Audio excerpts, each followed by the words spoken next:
Durante este mes estamos hablando acerca de la adoración a Dios. Y una vez se pregunta, ¿por qué tengo que adorar a Dios? ¿Quién es Él? ¿Tiene algún derecho sobre mi vida para que yo le tenga que adorar? Algunos dicen que sí, otros dicen que no, otros dicen Dios no existe. En fin, cada uno tiene su teoría. Pero veamos cuál es la realidad de las cosas.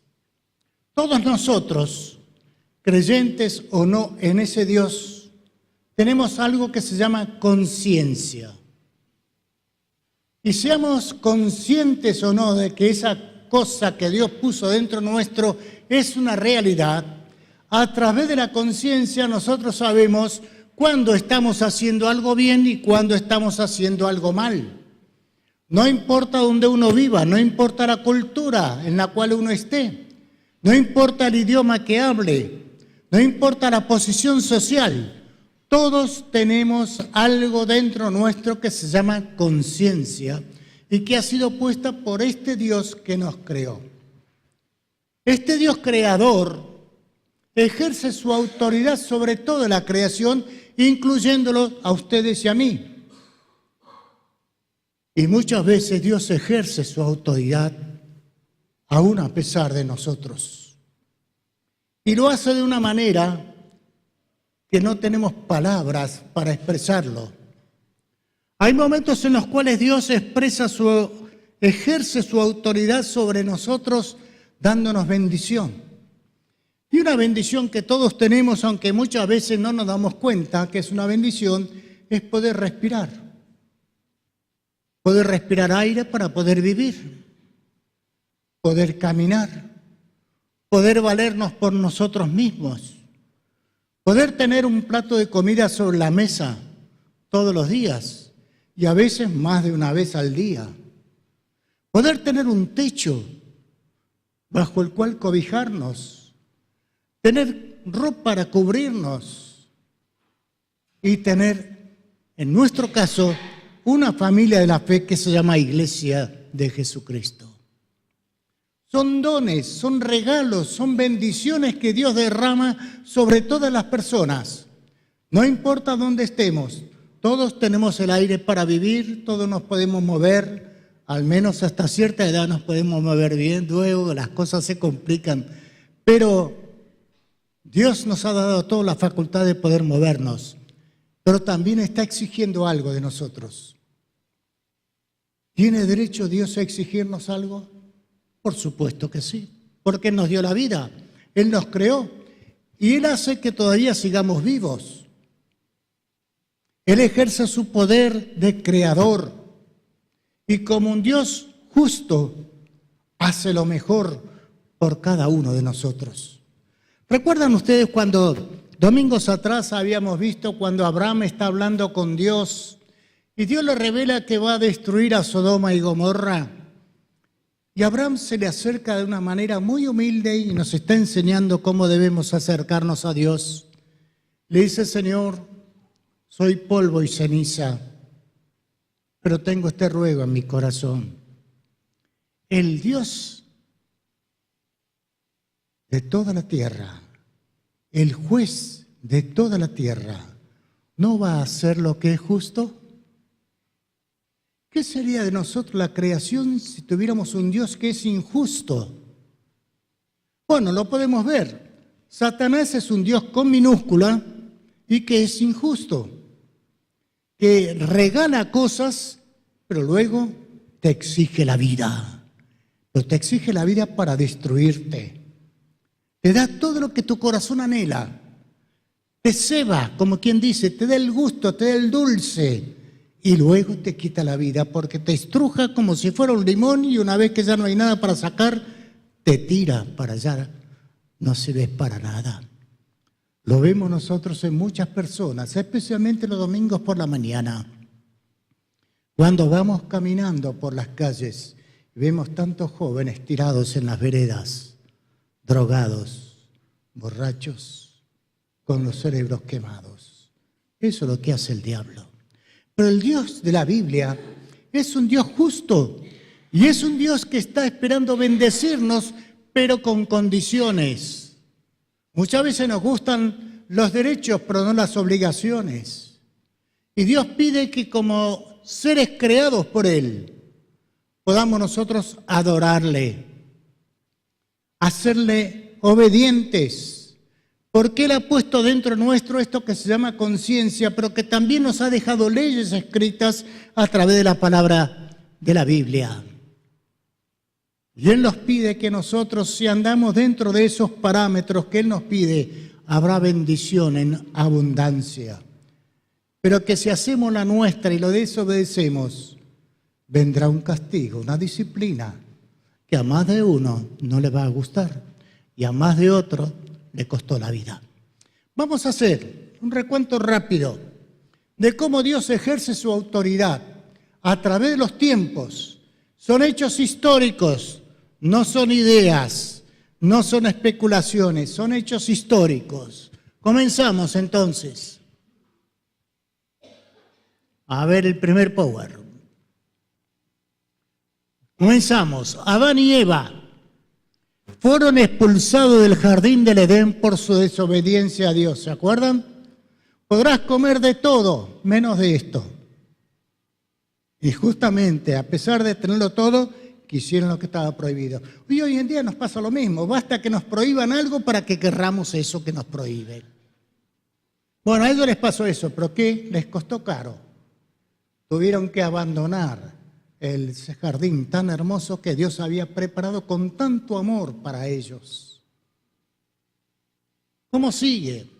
Luego que salieron del jardín, Caín, el hijo mayor de Adán y Eva, fue desterrado a una tierra lejana por matar a su propio hermano Abel. Ya la maldad había llegado al colmo, tener que matar a su hermano por envidia. No nos extraña porque a través de los tiempos el hombre mata a su hermano, sea porque es de otra nación, sea porque habla en otra lengua, sea porque tiene otro pensamiento, por lo que sea. El hombre sigue matando al hombre. Luego vino la Torre de Babel. Allí fue confundido el lenguaje humano por querer subir hasta Dios a su manera. Es decir, querían adorar a Dios como ellos querían. Y allí Dios bajó, vio lo que estaban haciendo y dijo, están tan decididos a esto que la única forma de parar esto, por el bien de ellos, es confundir su idioma para que ninguno se entienda. Y así fue parada esa construcción. Y la gente se tuvo que desparramar de acuerdo al idioma que Dios les había dado. El diluvio fue la disciplina del Creador a causa de la maldad humana. Si usted lee en Génesis capítulo 5, usted va a ver que dice que Dios le dolió en su corazón haber creado al hombre. ¿Cómo habrá sido aquello para que a Dios le duela habernos creado? Aquello sobre el cual Él puso todo su gozo, todo su amor, toda su esperanza de tener una criatura con la cual poder tener comunión todos los días, como lo hacía con Adán y Eva antes del pecado. Qué tremendo que tiene que haber sido aquello. Pero recuerden, hermanos, que estamos camino otra vez a los tiempos de Noé. Porque el mismo Jesús dice, así como en los tiempos de Noé, la gente vivía a su manera, haciendo todo lo que hacían, hasta que vino el diluvio y se los llevó a todos. Así también será el día cuando el Hijo de Dios vuelva otra vez a la tierra. ¿Seguimos? Perdón, volvemos otra vez a la placa anterior. Quería decir algo que el otro día lo estuve comentando con algunos de los hermanos. Cuando Dios cierra la puerta del arca, es porque comienza ya a caer la lluvia, ¿no es cierto? Ustedes pueden pensar un poquito utilizando eso hermoso que Dios nos dio, que se llama imaginación.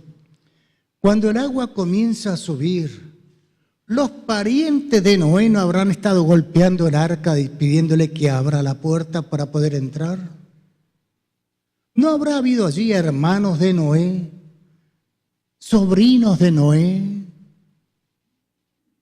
¿No habrá habido otros parientes ahí clamando, a pesar de que durante 120 años Noé les estuvo diciendo, viene una destrucción por agua y nadie le hizo caso. Estamos otra vez yendo a esos tiempos de los tiempos de Noé. Seguimos. Sodoma y Gomorra fueron destruidas a causa de su inmoralidad.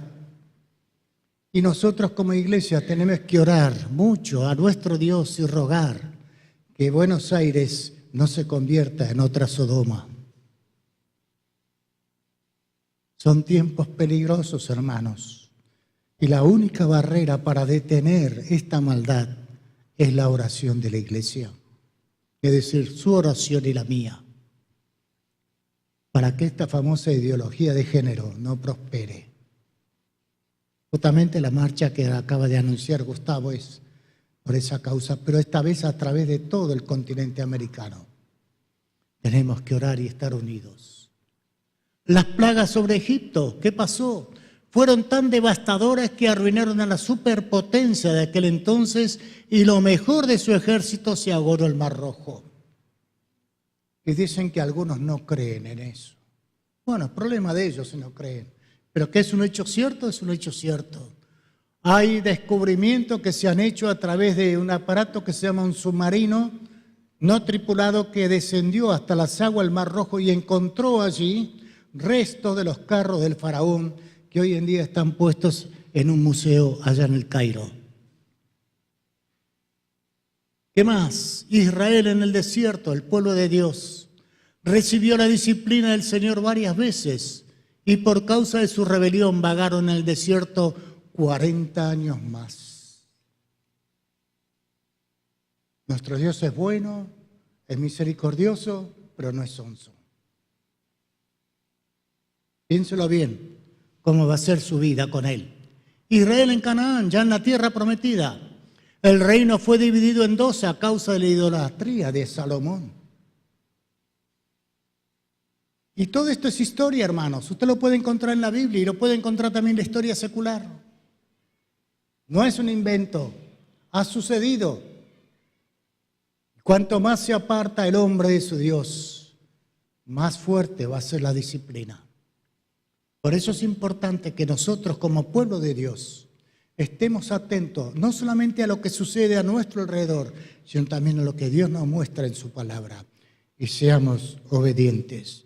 Nuestro Dios es fuego consumidor, dice su palabra, y es cierto, prestémosle atención. Voy a ver ahora 3 personas en la historia de la antigüedad, esta vez del Antiguo Testamento. Pero eso no quiere decir que en el Nuevo Testamento también no hubo disciplina de parte de Dios sobre su pueblo. Usted puede leer en el libro de los Hechos, capítulo 5, y va a ver cómo Dios disciplinó a un matrimonio llamado Ananías y Zafira por querer mentir al Espíritu de Dios. Pero vamos en este caso a estos 3 casos concretos de la antigüedad. En primer lugar, Salomón. Cuando Dios le dice a David que el niño que había tenido con Betsabé iba a morir por causa de su pecado, David comienza a pedir perdón a Dios. Y nosotros tenemos su experiencia relatada en el Salmo 51. Pero luego del tiempo, David toma por esposa a Betsabé y tienen un hijo. Y le llaman por nombre Salomón. Y dice la palabra que Dios amó a ese niño. Ya desde el principio de la vida de Salomón, había sido un hombre bien mirado por Dios. Y David enseña a este hijo a temer a Dios como él lo había hecho, a adorar a Dios como él lo había hecho, a que tome ejemplo de su vida como padre para que él también pueda tener la bendición de Dios que él tuvo y poder decir que realmente Dios es bueno y es misericordioso cuando uno obedece sus mandatos, porque todos los mandatos de Dios son para nuestro bien, son límites para que no caigamos en cosas que no nos convienen. ¿Qué padre no disciplina a su hijo Y la Biblia dice, el padre que no disciplina a su hijo significa que no le ama. Así que no tenga miedo de calentar la cola a su hijo cuando todavía puede hacerlo. No le va a hacer mal. No le va a crear ningún trauma. A algunos de nosotros nos sacudían de otra manera, no con la mano.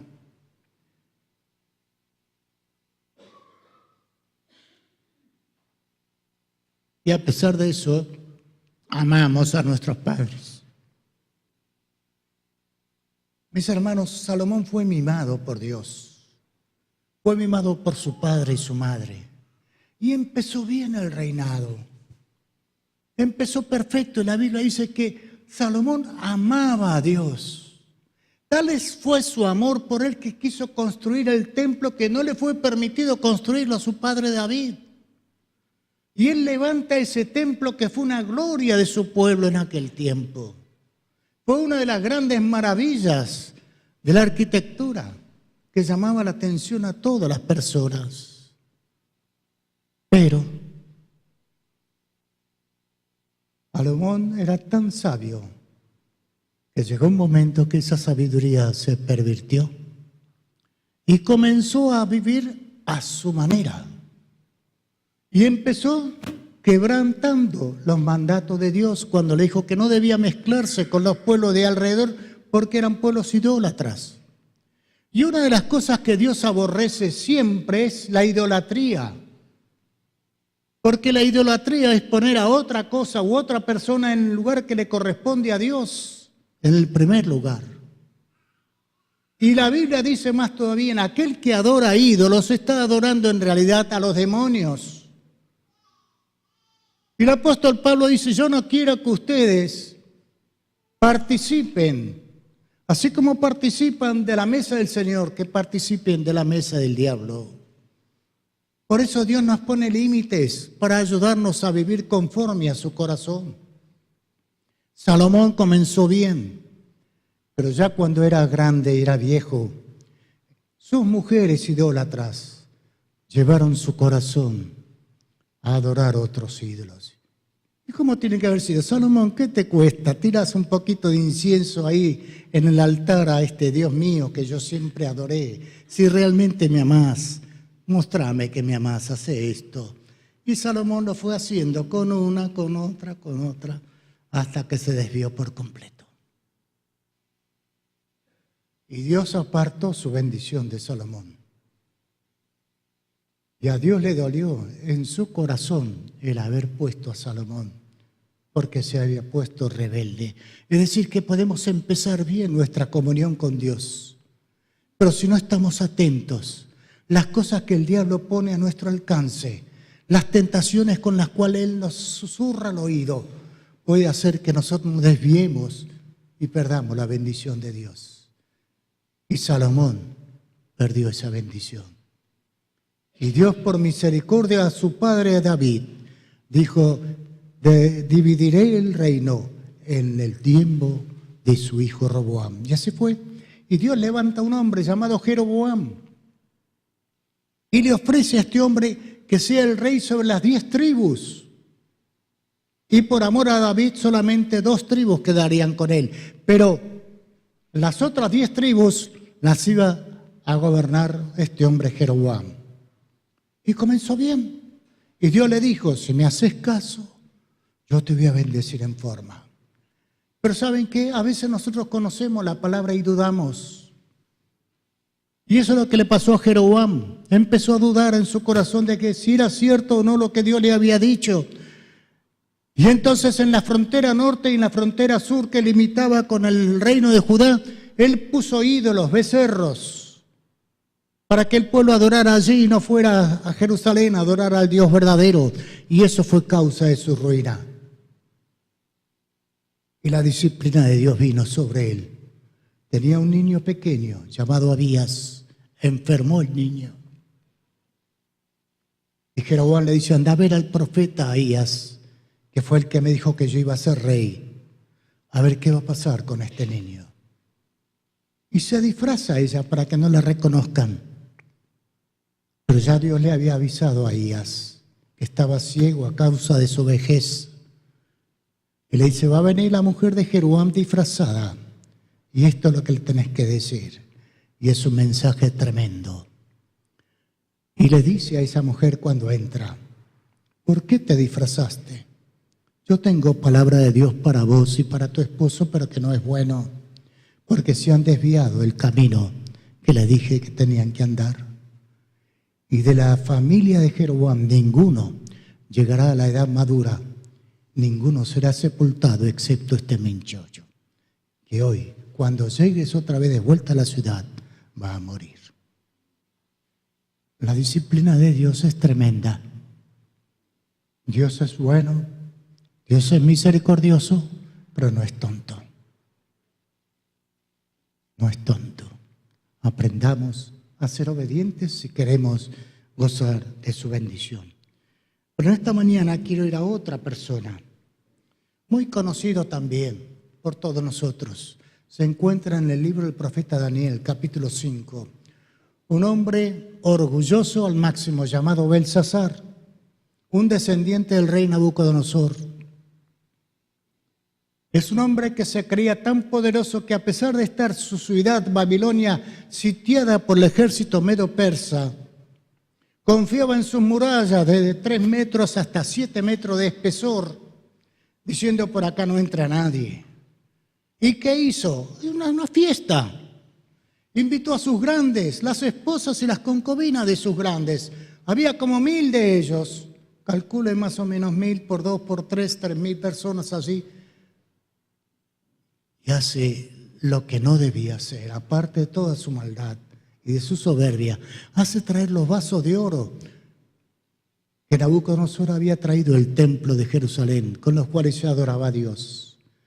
Y en ellos sirvieron vino, se siguieron emborrachando y empezaron a adorar a dioses de oro, de plata, de bronce, de piedra.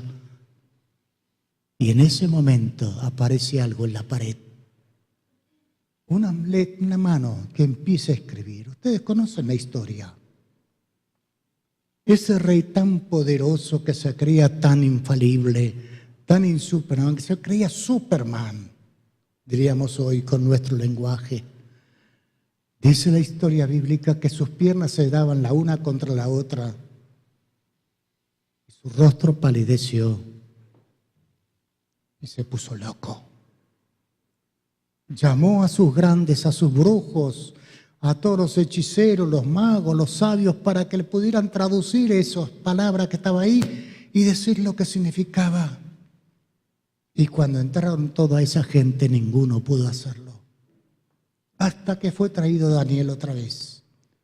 Un hombre fiel, que a pesar de toda la maldad en el lugar donde él vivía, se mantuvo fiel a Dios. Y esto es ejemplo para nosotros. Podemos ser fieles a Dios a pesar de estar en medio del chiquero.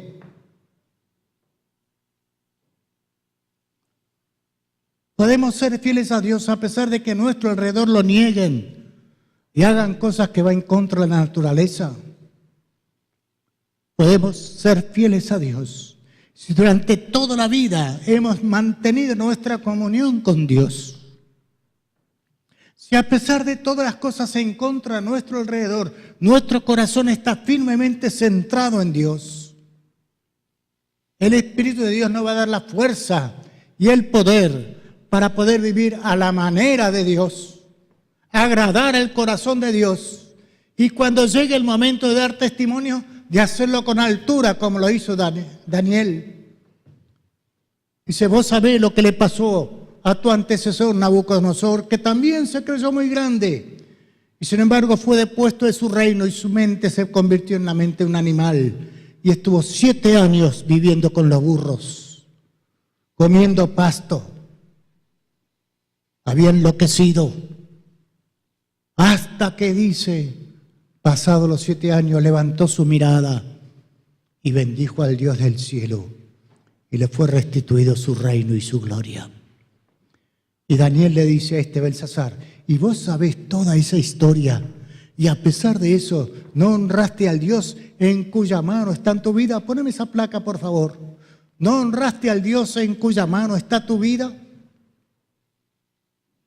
¿Qué hacemos nosotros con el Dios en el cual nuestra vida está en sus manos? El que nos da el aire y las fuerzas para vivir, para trabajar, para ganarnos el sustento. El Dios en cuya mano está nuestra vida, nuestro tiempo, nuestro destino. ¿Lo honramos? ¿Cómo lo honramos? Hay una canción escrita por un paisano mío, Pablo Bedrosian, que él decía: no es fácil adorarle, no lo puedo engañar. Él sabe mis intenciones, Él sabe si hay humildad. Porque no es solamente cantar los domingos. Y él termina su canción, el asunto es vivir con Él. Vivir a la manera de Dios. Y eso, señores y señoras, es cuestión de vida de todos los días de la semana. Es la forma de adorar que Dios quiere que nosotros hagamos. Todo lo demás que hacemos está bien y debe ser hecho. Pero no olvidemos que de lunes a sábado también nuestra vida tiene que reflejar nuestra fe, como lo hizo Daniel, que pudo pararse frente a ese rey idólatra y decirle todas las cosas en la cara sin temor. Le podía haber costado la cabeza, lo pueden haber matado. Sin embargo, Dios lo cuidó y fue el instrumento que Dios utilizó para hacer volver en sí a ese hombre. Pero ya era tarde, esa misma noche los medos y persas acabaron con Belsasar. Esa ciudad tan inexpugnable que no hubo necesidad de tirar abajo las murallas. Simplemente desviaron el curso del río Éufrates que pasaba por el medio de la ciudad. Entraron por allí y mientras estaban de fiesta en fiesta, la ciudad fue conquistada. Por eso, mis hermanos, nuestro Dios es un Dios celoso, que está esperando de nosotros, sus hijos, que le adoremos de corazón y que lo demostremos con la vida diaria. Aunque a veces nos equivoquemos, no importa, el asunto es la intención que tenemos en nuestro corazón de decirle: Señor, te amo a pesar de que a veces te fallo. Y no caer en lo que cayó Salomón, que se desvió de la idolatría. Y no dudar de la palabra de Dios como le pasó a Jeroboam y luego creó dioses a su manera, a su medida. Es como si se pusiera un traje a su medida. Muchas veces no queremos acercarnos a Dios porque no queremos dejar nuestros pecados. Pero veamos el final de unos y de otros. ¿Qué clase de final quiere usted? ¿Cómo quiere terminar su vida? ¿Bendecido por Dios o maldecido por todos? Es para pensar: ¿a qué Dios estás adorando? ¿Al Padre del Señor Jesús? ¿Al que te dio la vida? ¿Al que te la sustenta? ¿Al que te proveyó la salvación para que puedas estar con Él en la gloria? ¿A qué Dios estás honrando? ¿Cómo lo estás honrando? ¿Se agrada de tu adoración? Es bueno hacerse estas preguntas, porque a través de ellas Dios nos habla. Dios nos habla. ¿Cómo va a ser nuestra vida? Porque los que vienen detrás tuyo están mirando cómo vives. Los que no son del Señor están mirando si tu vida coincide con lo que les decís. Y aquellos que forman parte de la familia, ¿qué ejemplo les dejamos? ¿Qué van a decir? Y papá habla mucho, pero nada que ver. Y el abuelo conoce mucha Biblia, pero hace de las suyas. Y mi tío sí también, pero ¿cuál va a ser tu ejemplo para las generaciones que vienen detrás, que te están mirando todos los días?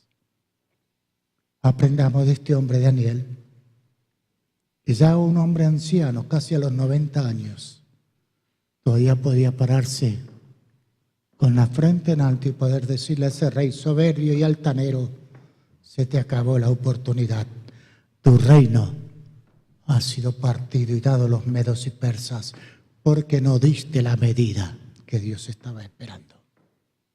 Recuerda esas palabras: mene, mene, tekel uparsin. pesado has sido en balanza y no llegaste a la medida y tu vida se acabó. ¿Dirá eso Dios de nosotros, a pesar de que pasamos mucho tiempo aquí en su casa? ¿O dirá el Señor, bien buen siervo y fiel, sobre poco has sido fiel, sobre mucho te pondré? Entra a gozarte con tu Señor. Cada uno de nosotros elige cómo vamos a vivir.